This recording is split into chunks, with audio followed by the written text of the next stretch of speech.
إن الحمد لله نحمده ونستعينه ونستغفره ونعوذ بالله من شرور أنفسنا وسيئات أعمالنا من يهده الله فلا مضل له ومن يضلل فلا هادي له وأشهد أن لا إله إلا الله وحده لا شريك له وأشهد أن محمدا عبده ورسوله أما بعد فإن أصدق الحديث كتاب الله تعالى وخير الهدي هدي محمد صلى الله عليه وسلم وشر الأمور محدثاتها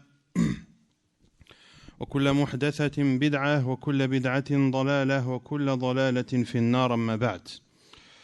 On continue la lecture et la traduction du livre Al-Mulakhas fi Sharh Kitab al-Tawhid, Kitab al-Tawhid, qui est un livre de l'imam Muhammad ibn Abd al-Wahhab rahimahullah, et le Sharh est de Cheikh Salih ibn Fawzan al-Fawzan hafidhahullah ta'ala. Lors du dernier cours, on s'était arrêté au chapitre Babun min ash-shirki iradatul insani bi'amalihi ad-dunya. Le chapitre fait faire de bonnes œuvres par intérêt matériel est une forme de polythéisme. Et on s'était arrêté au hadith d'Abu Huraira radiyallahu anhu en page 292 du livre.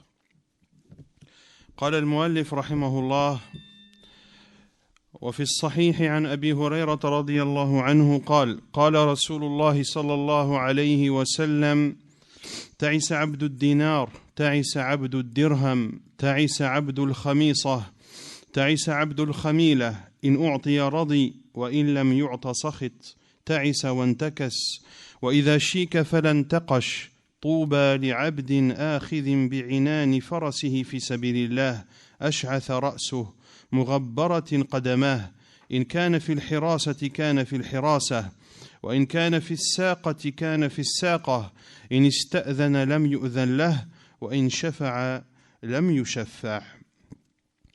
L'imam Muhammad ibn Abd al-Wahhab rahimahullah cite donc en ce chapitre le hadith d'Abu Huraira radiyallahu anhu. Et il dit, il est rapporté dans le Sahih, selon Abu Huraira radiyallahu anhu, que le prophète sallallahu alayhi wa sallam a dit que soit damné, D-A-M-N-E, c'est-à-dire qu'il connaisse la perte, qu'il soit damné l'esclave de l'or, que connaisse la perte l'esclave de l'argent, que connaisse la perte l'esclave de la khamisa, que l'on pourrait traduire par un vêtement somptueux, que connaisse la perte l'esclave du velours, si on lui donne, il est satisfait, sinon il s'indigne, qu'il connaisse la perte et que tous ses projets se retournent contre lui, au point de ne pouvoir extirper une épine plantée dans sa chair. Tauba, et l'on verra ce que c'est Tauba, Tauba au serviteur qui tient dans la main la bride de son cheval pour combattre dans le sentier d'Allah, les cheveux ébouriffés, les pieds couverts de poussière. S'il est désigné pour monter la garde, il obéit et remplit son devoir. S'il est désigné pour être dans l'arrière-garde, il s'y prend et remplit son devoir. Pourtant, s'il demande une permission, elle ne lui est pas accordée, et s'il intercède en faveur d'une personne, son intercession est refusée. قال الشيخ الفوزان حفظه الله تعالى في الصحيح أي صحيح البخاري: تعس بكسر العين سقط، والمراد هنا هلك. الخميصة ثوب خز أو صوف معلم كانت من لباس الناس قديما. الخميلة بفتح الخاء القطيفة. انتكس أي عاوده المرض، وقيل انقلب على رأسه وهو دعاء عليه بالخيبة. شيك أصابته شوكة فلا انتقش فلا يقدر على انتقاشها أي أخذها بالمنقاش.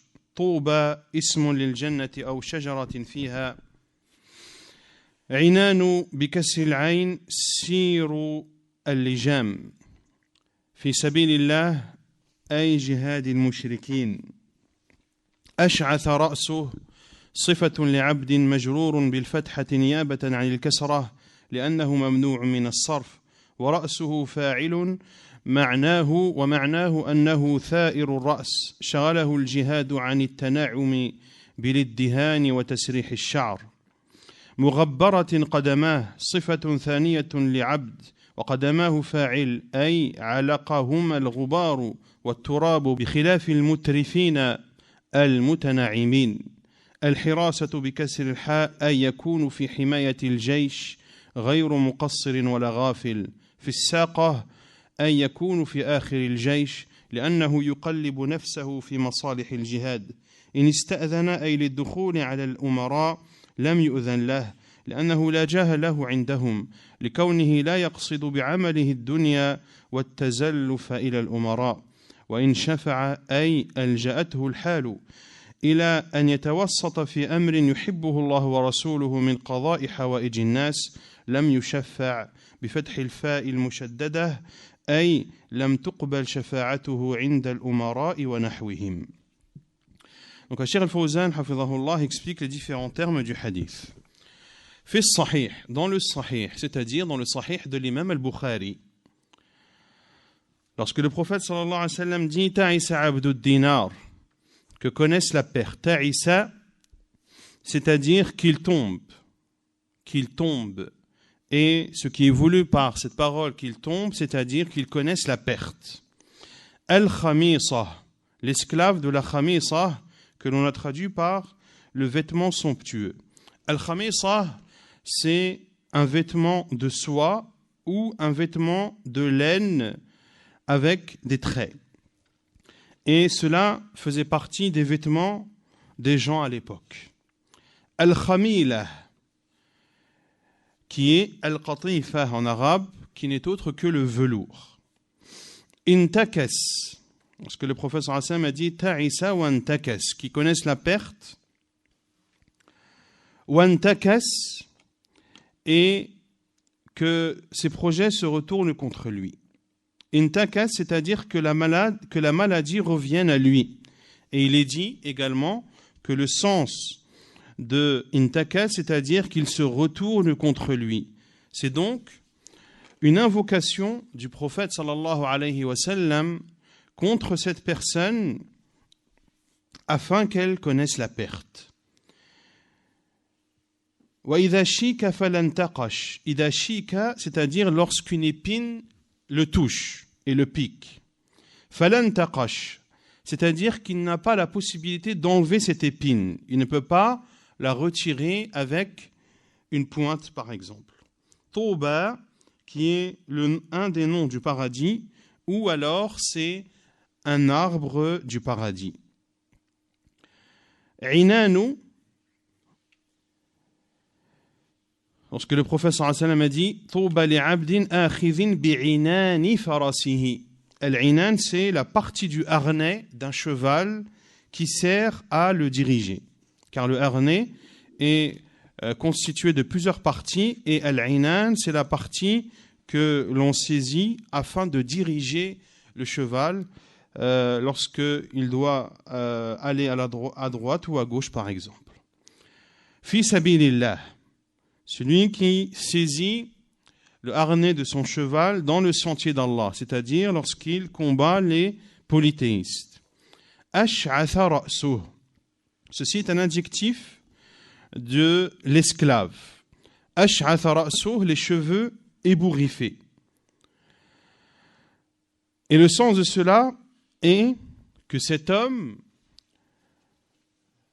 est occupé par le jihad, par le combat dans le sentier d'Allah Azza wa Jal, et cela ne lui permet pas d'entretenir sa chevelure bil-iddihan. Al-iddihan, c'est le fait d'appliquer de l'huile ou autre matière grasse sur ses cheveux afin de les nourrir et de les entretenir. Donc cet homme qui combat dans le sentier d'Allah a les cheveux ébouriffés car son combat ne lui permet pas d'entretenir ses cheveux ni même de les coiffer. Mughabbaratin qadamah, les pieds couverts de poussière. Cela est un autre adjectif de cette personne, à savoir que ses pieds sont recouverts de poussière, contrairement à ceux qui jouissent des bienfaits de cette vie d'ici-bas, qui eux n'ont pas les pieds recouverts de poussière. Al-Hirasa.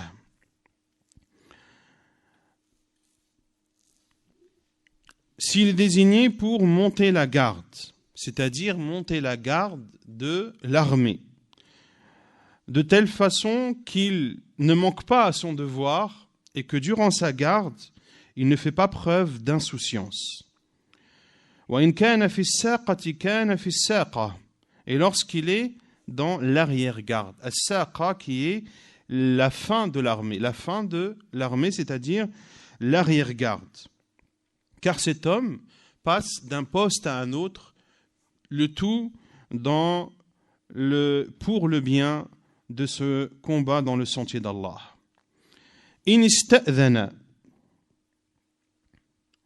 s'il demande une permission, c'est-à-dire s'il demande une permission pour se rendre chez les gouverneurs, lam yu'dhan lah, la permission ne lui est pas donnée, car il n'a pas de statut, n'a pas de poids auprès d'eux. Car c'est un homme qui, dans ce qu'il fait, ne le fait pas en recherchant un bienfait mondain, et il ne fait pas tout cela pour se rapprocher des gouverneurs. Wa in shafa', et s'il intercède, c'est-à-dire si une situation l'amène à ce qu'il intercède dans un cas qu'aime Allah et son envoyé pour répondre à un besoin d'une personne ou autre. S'il intercède en faveur d'une personne, son intercession, lam yushaffa', c'est-à-dire que son intercession n'est pas acceptée et n'est pas prise en compte auprès des gouverneurs ou autres. ثم قال حفظه الله المعنى الإجمالي للحديث. يصور النبي صلى الله عليه وسلم في هذا الحديث حالة رجلين أحدهما من طلاب الدنيا والآخر من طلاب الآخرة فطالب الدنيا صار عبدا لها يرضى لها ويسخط لها وذكر في حق هذا ما هو دعاء بلفظ الخبر تعس وانتكس وإذا شيك فلا انتقش أي إذا أصابه شر لم يخرج منه ولم يفلح فلا نال المطلوب ولا خلص من المرهوب وصار عبدا لما يهواه من شهواته لا صلة له بربه يخلصه بسببها مما وقع فيه ثم بين صلى الله عليه وسلم حال عبد الله الصادق الساعي في مراضيه المبتعد عن مساخطه الصابر على مشقة النصب والتعب وأنه لم يتفرغ للترف ونيل الملذات ولم يتظاهر أمام الناس حتى يعرف لديهم ويكون ذا جاه عندهم لأنه لم يرد بعمله الدنيا ونيل الجاه بل أراد به وجه الله والدار الآخرة فجزاؤه أن له الجنة أو شجرة فيها. Il dit, hafidhahullah, le sens général du hadith. Le prophète, sallallahu alayhi wa sallam, nous donne dans ce hadith et nous schématise dans ce hadith la situation de deux hommes. L'un est un homme qui ne recherche que cette vie d'ici-bas, et l'autre recherche l'au-delà. Celui qui recherche la vie d'ici-bas est devenu un esclave de celle-ci. Il est satisfait vis-à-vis, et sa satisfaction et son mécontentement ne tournent qu'autour de cette vie d'ici-bas. Et le prophète sallallahu alayhi wa sallam a dit au sujet de cette première personne, le prophète sallallahu alayhi wa sallam a fait une invocation en utilisant des termes, en utilisant une information. Donc le prophète sallallahu alayhi wa sallam a dit une phrase affirmative qui en réalité est une invocation. Lorsqu'il dit sallallahu alayhi wa sallam ta'isa wa antakas, qu'il connaisse la perte et que ses projets se retournent contre lui. Et lorsque une épine est au point de ne pouvoir extirper une épine plantée dans sa chair. C'est-à-dire que lorsqu'un mal le touche, il ne peut pas sortir de ce mal et ne peut pas connaître la félicité. Ainsi, cette personne qui ne recherche que la vie d'ici-bas, ni elle n'obtient ce qu'elle souhaite, ni elle n'est épargnée de ce qu'elle redoute. Et cette personne est en réalité l'esclave de ce qu'il recherche comme plaisir. Il n'a pas de relation solide avec son Seigneur subhanahu wa ta'ala, une relation qui puisse le sortir de cette situation. Puis le prophète sallallahu alayhi wa sallam nous explique la situation de ce serviteur d'Allah, ce véridique, celui qui accourt vers la satisfaction d'Allah et qui s'éloigne de tout ce qui provoque la colère d'Allah, ce serviteur d'Allah qui patiente dans les choses difficiles. Il patiente sur la fatigue et le labour. Et il n'a pas le temps de profiter des bienfaits de cette vie d'ici-bas. De même que ce serviteur d'Allah ne se montre pas devant les gens au point d'être connu chez eux ou au point d'avoir un statut et un poids chez eux, car il ne recherche dans ses actions ni cette vie d'ici-bas, ni le fait d'avoir un quelconque pouvoir ou un quelconque statut, mais il agit en recherchant la face d'Allah et en voulant la demeure éternelle. Sa récompense, comme l'a dit le prophète alayhi salatu wassalam, est qu'il aura le paradis ou un arbre du paradis. مناسبة ذكر الحديث في الباب أن فيه ذم العمل لأجل الدنيا ومدح العمل لأجل الآخرة. Quel est le contexte de ce hadith dans ce chapitre? Le chapitre qui est, on le rappelle, باب من الشرك إرادة الإنسان بعمله الدنيا, fait partie du polythéisme le fait que l'être humain recherche la vie d'ici-bas, recherche à travers ses actions la vie d'ici-bas. Le contexte donc de ce hadith est clair et évident. Il y a dans ce hadith une réprimande et une condamnation sur le fait d'œuvrer pour cette vie d'ici-bas. Et il y a dans ce hadith l'éloge d'œuvrer dans cette vie d'ici-bas pour l'au-delà. ما يستفاد من الحديث ذم العمل لأجل الدنيا ومدح العمل لأجل الآخرة. ثانيا فضل التواضع. ثالثا فضل الجهاد في سبيل الله. رابعا ذم الترف والتنعم ومدح الخشونة والرجولة والقوة لأن ذلك مما يعين على الجهاد في سبيل الله. On retient de ce hadith 4 choses. La première, la condamnation d'œuvrer pour cette vie d'ici-bas et l'éloge d'œuvrer pour la vie de l'au-delà.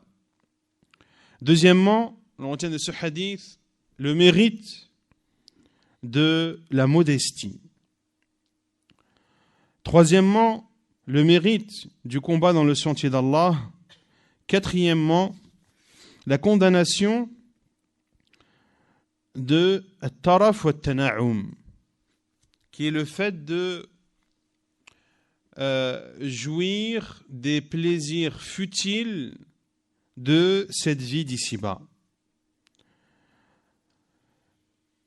Et l'éloge est le fait que al-khushuna, la rudesse, al-rujula, la virilité, al-quwwa, la force, que ceux-ci sont des qualités requises chez l'homme, car ceci aide dans le sentier, aide dans le combat, dans le sentier d'Allah subhanahu wa ta'ala. Pour cela, entre autres, que le prophète sallallahu alayhi wa sallam naha ani tarajjuli illa ribban, que le prophète sallallahu alayhi wa sallam a interdit à l'homme de se coiffer les cheveux illa ribban, sauf un jour sur deux. Sauf un jour sur deux. Pourquoi ? Car l'homme qui se coiffe les cheveux tous les jours est un homme qui donne de l'importance à une chose futile. Et cela ne fait pas partie de ce qui est demandé aux musulmans hommes. L'homme se doit de faire preuve de virilité, de faire preuve de rudesse et de ne pas prêter une attention abusive et excessive à son apparence.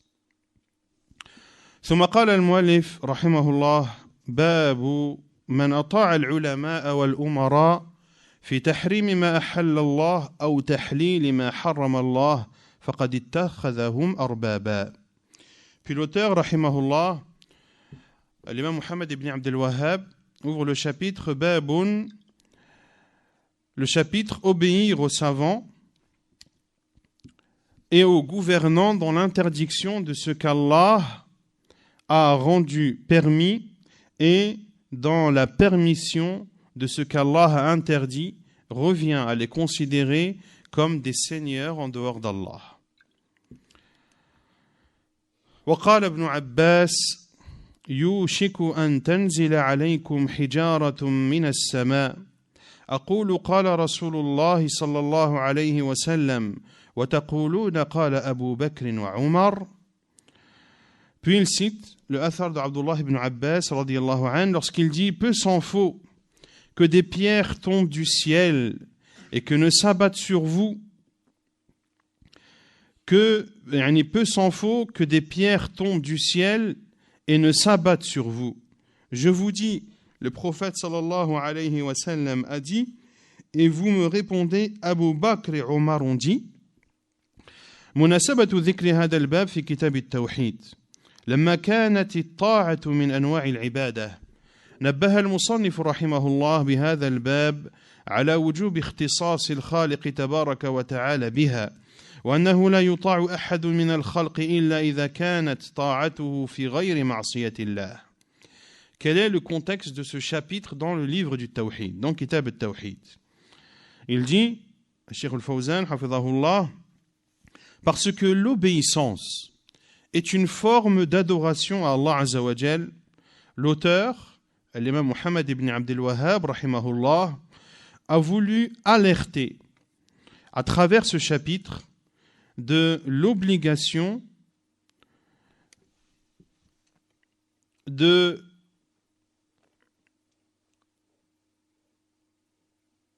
que Allah subhanahu wa ta'ala est le seul qui doit être obéi et que l'on ne peut obéir à une créature que lorsque son obéissance n'est pas dans la désobéissance d'Allah Azza wa Jal. أربابا أي شركاء مع الله في التشريع. قال ابن عباس إلى آخره أي قاله لمن ناظره في متعة الحج وكان هو يأمر بها لأمر الرسول صلى الله عليه وسلم بها فاحتج عليه المخالف بنهي أبي بكر وعمر عنها واحتج ابن عباس بسنة الرسول صلى الله عليه وسلم يوشك يقرب ويدنو ويسرع. أربابا, que celui qui obéit aux savants et aux gouverneurs dans l'interdiction de ce qu'Allah a rendu permis et dans la permission de ce qu'Allah a interdit revient à les considérer comme des arbab en dehors d'Allah. Al-arbab, c'est-à-dire des associés avec Allah dans le fait de légiférer. Des associés à Allah dans le fait de légiférer. Donc cela revient à les considérer comme des associés à Allah dans at-tashri', dans le fait de légiférer. قال ابن عباس, jusqu'à la fin du athar. Abdullah ibn Abbas a dit cela à celui qui a débattu avec lui concernant Mut'at al-Hajj. Qu'est-ce que Mut'at al-Hajj? C'est le fait d'accomplir le Hajj en tamattu'. Le fait de faire une umrah, ensuite de se désacraliser, puis de faire le Hajj. C'est ce qu'on appelle le tamattu'. Et Abdullah ibn Abbas, radiyallahu anhu, ordonnait aux gens de faire le tamattu', car le prophète sallallahu alayhi wa sallam a ordonné de le faire comme cela est cité dans le hadith authentique. Et celui qui débattait avec Abdullah ibn Abbas lui a répondu en lui disant que Abu Bakr et Omar interdisaient le tamattu'. Et Abdullah ibn Abbas lui a répondu par la sunna du prophète sallallahu alayhi wa sallam. Yushiku, lorsqu'il a dit Yushiku an tanzila alaykum hijara, c'est-à-dire que s'approche et vient rapidement. C'est-à-dire peu s'en faut que les pierres tombent du ciel.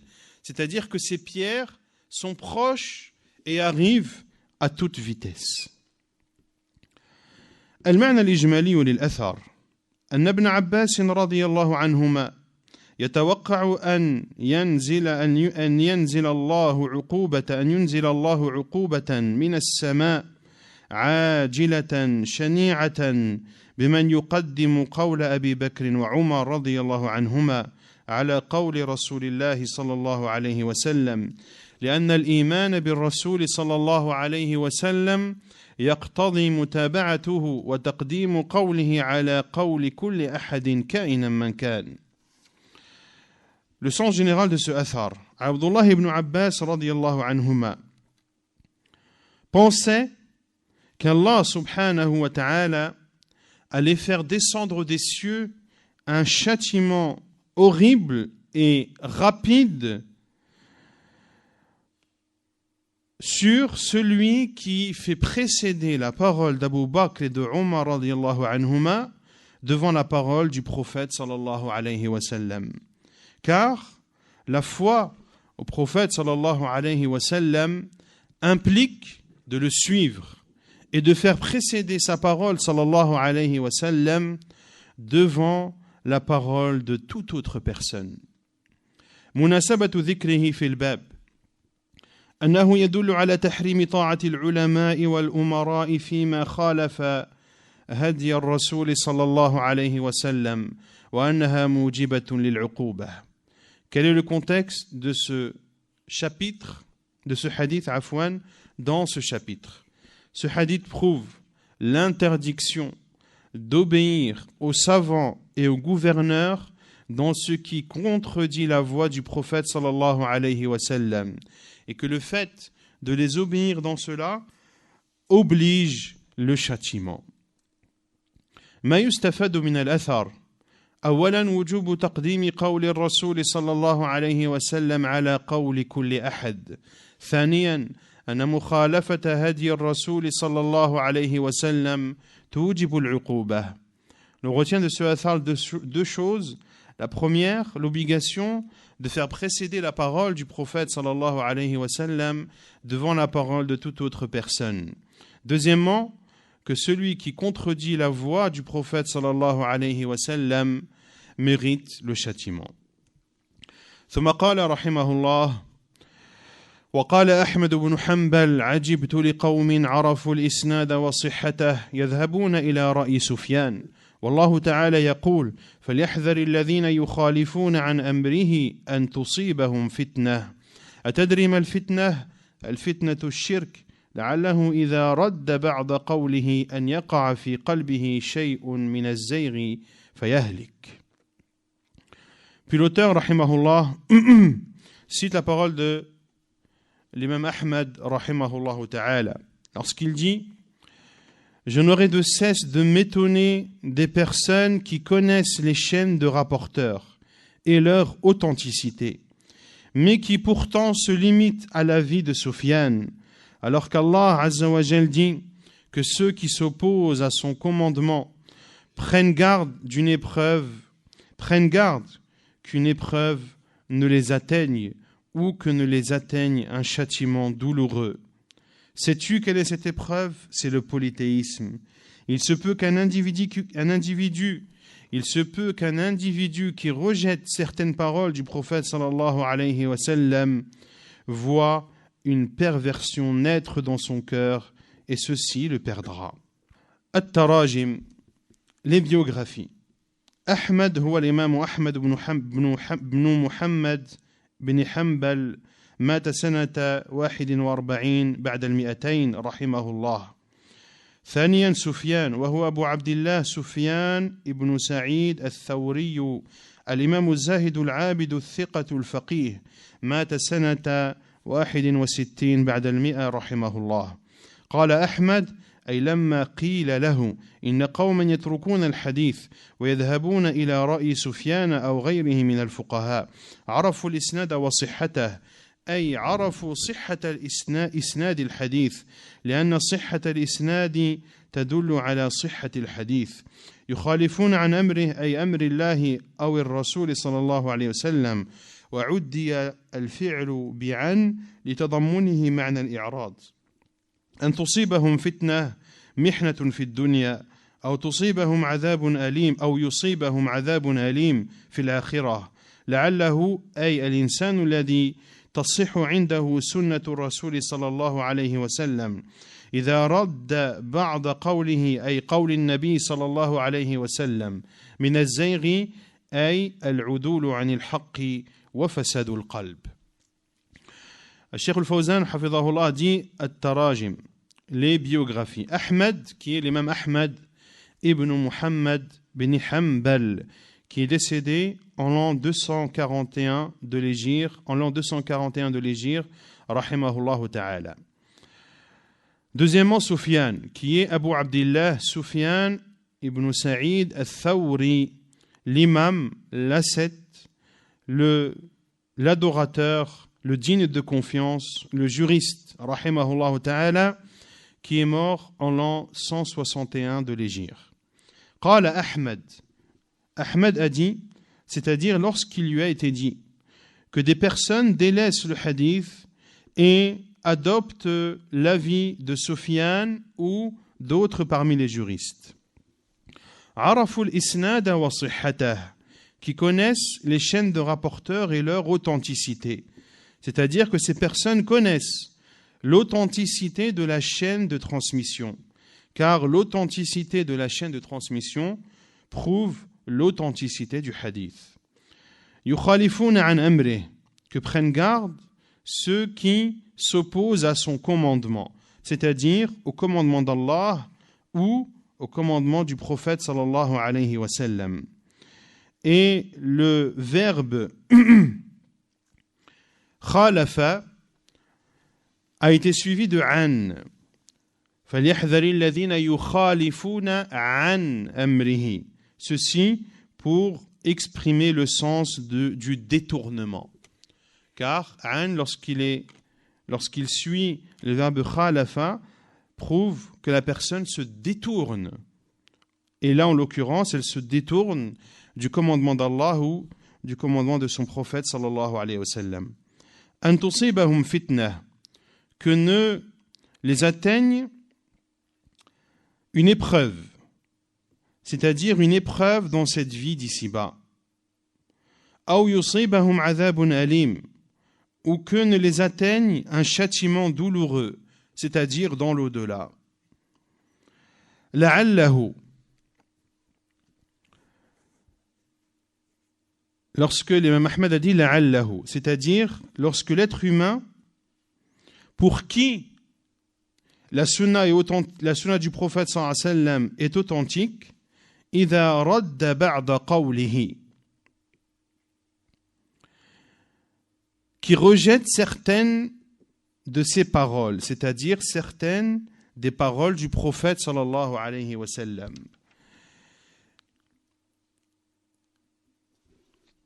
من الزيغ أي العدول عن الحق وفساد القلب. Il se peut qu'un individu qui rejette certaines paroles du prophète sallallahu alayhi wa sallam ne soient touchées par az-zayr. Et az-zayr, Cheikh al-Fawzan dit, c'est l'éloignement de la vérité et le fait d'avoir un cœur perverti. Et le fait d'avoir un cœur perverti. المعنى الإجمالي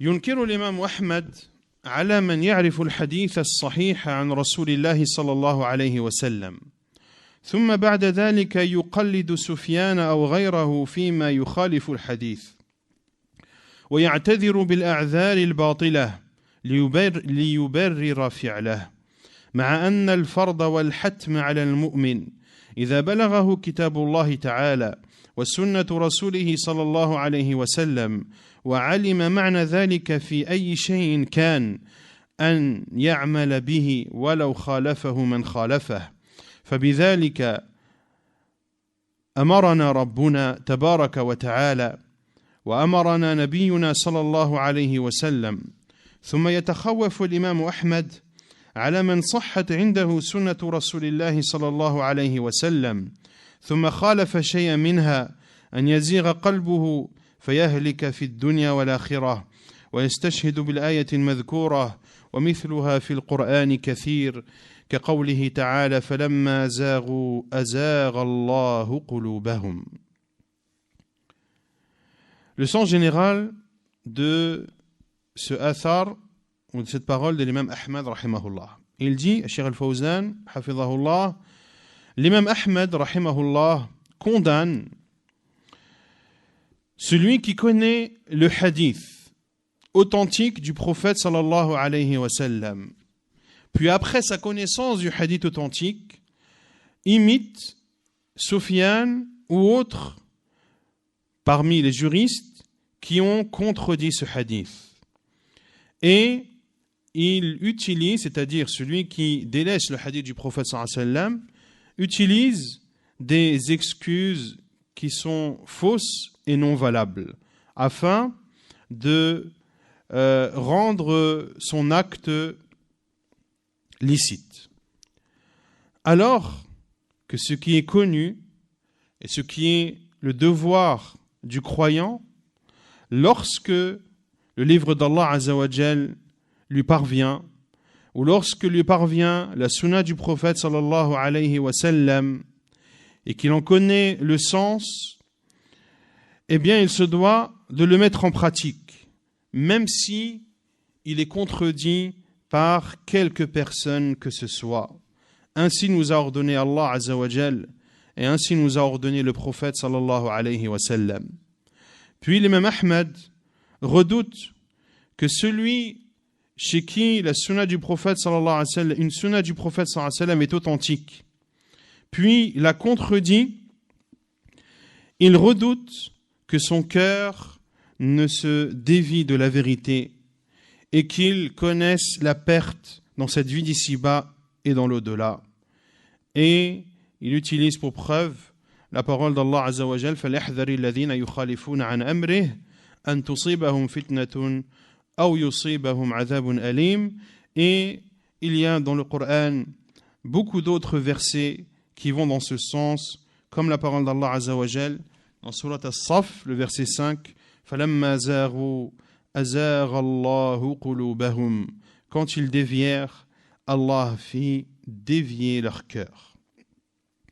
مناسبة ذكر ذلك في الباب التحذير من تقليد العلماء من غير دليل وترك العمل بالكتاب والسنة وأن ذلك شرك في الطاعة. Quel est le contexte de cette parole de l'imam Ahmed dans ce chapitre de Kitab al-Tawhid?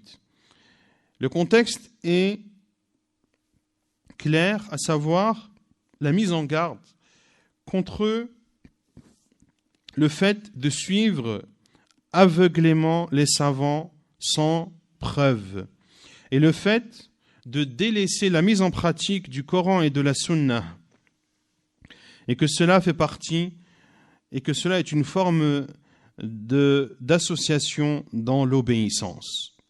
ما يستفاد من الأثر تحريم التقليد على من يعرف الدليل وكيفية الاستدلال.